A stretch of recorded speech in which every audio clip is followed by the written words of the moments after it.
PT Indofood Sukses Makmur Tbk merupakan perusahaan yang memproduksi makanan dan minuman. Mereka sebagai perusahaan salah satu terbesar yang terintegrasi di Indonesia. Mereka berhasil memposisikan dirinya sebagai perusahaan yang menyediakan solusi pangan secara menyeluruh, yakni Total Food Solution. Di video ini akan dijelaskan bagaimana analisis perusahaan dari perencanaan, pengorganisasian, hingga tata kelola perusahaan. Akan dijelaskan pula bagaimana kelebihan dan kekurangan perusahaan dan bagaimana mereka harus menanggapi tantangan di masa depan. Sebelum itu, inilah profil singkat dari PT Indofood Sukses Makmur Tbk.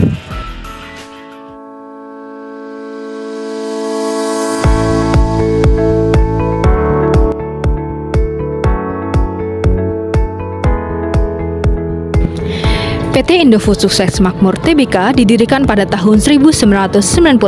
Mereka telah berkembang menjadi perusahaan Total Food Solution yang mengelola berbagai lini usaha. Mereka memproduksi barang dari bahan baku hingga menjadi barang jadi yang siap dikonsumsi oleh seluruh kalangan masyarakat.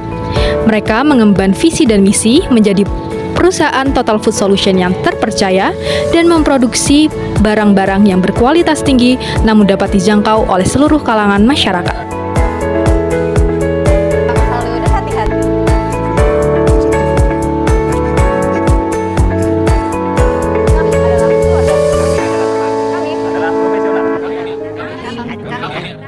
We are Indofood.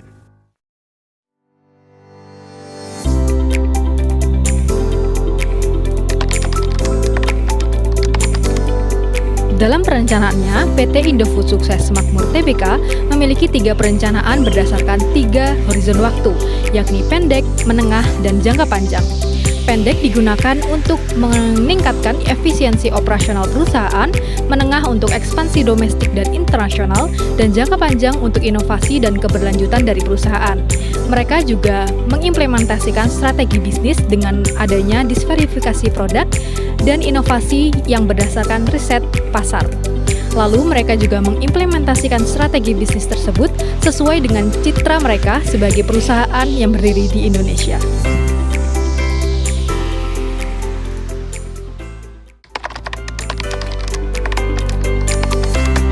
Selanjutnya adalah pengorganisasian dari PT Indofood Sukses Makmur Tbk.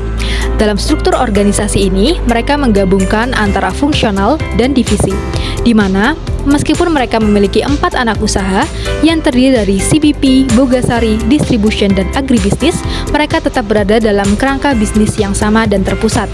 Meskipun begitu, mereka tetap memiliki kemandirian dalam mengelola operasional sehari-hari perusahaan. Selanjutnya, mereka memiliki Dewan Komisaris sebagai pengawas dan direksi sebagai pengelola operasional perusahaan. Mereka juga dilengkapi dengan unit dan divisi fungsional dalam membantu operasional perusahaan. Selanjutnya, dalam pembagian tanggung jawab dan tugas, mereka membagi tugas dan tanggung jawab yang jelas dan terstruktur, di mana mereka membagi tanggung jawab dan tugas berdasarkan dengan hierarki organisasi, mulai dari manajer lini hingga kepala divisi.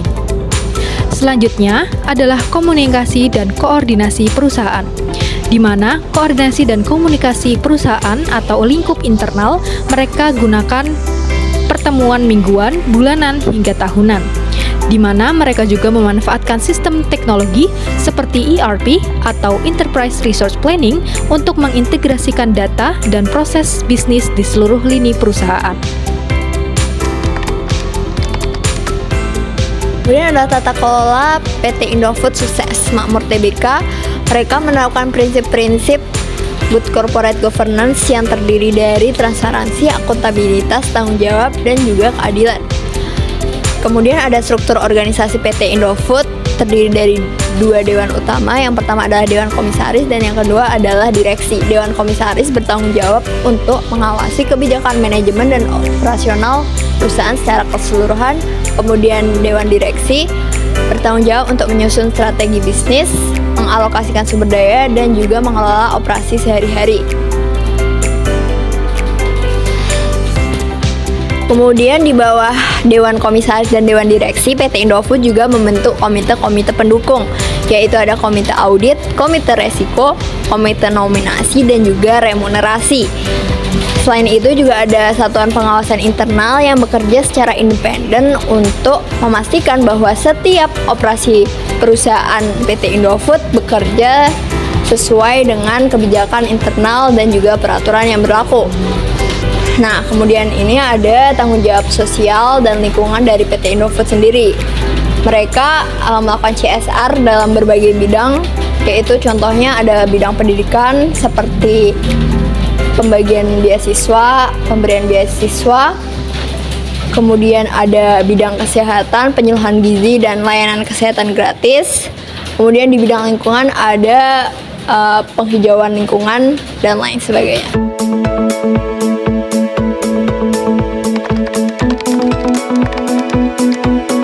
Kemudian kelebihan manajemen operasional PT Indofood, yang pertama dari sisi perencanaan, PT Indofood memiliki strategi jangka panjang yang terstruktur. Strategi bisnisnya adaptif dengan dinamika pasar, khususnya dalam pengembangan produk dan juga jaringan distribusi. Kemudian dalam sisi pengorganisasian, struktur berbasis unit bisnis ini memungkinkan operasi yang efisien, kemudian pembagian tugasnya juga terdefinisi dengan baik, kemudian hubungan antar lintas divisinya juga telah terintegrasi.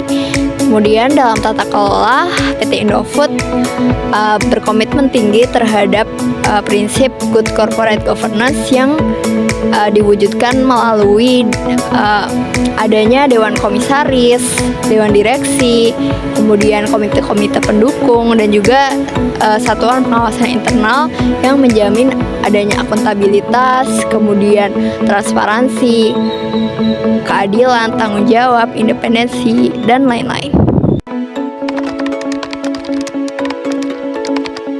Kemudian kekurangan manajemen operasional PT Indofood, yaitu dalam hal perencanaan, PT Indofood masih harus mengelola ketergantungan terhadap bahan baku agrikultur, sehingga masih dapat dipengaruhi oleh harga pasar global dan juga perubahan iklim. Kemudian dalam hal pengorganisasian, kompleksitas struktur yang tersebar di berbagai lini usaha menyebabkan inefisiensi dalam koordinasi lintas departemen dan juga masalah harmonisasi kebijakan antar unit.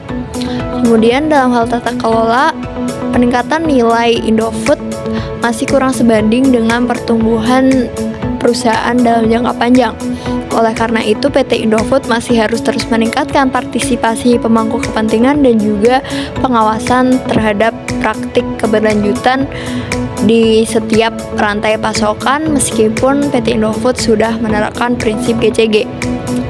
Kemudian tantangan dari PT Indofood ini sendiri, yang pertama, PT Indofood harus terus meningkatkan perencanaan strategis yang lebih responsif terhadap perkembangan teknologi dan juga preferensi perubahan konsumen di era industri 5.0.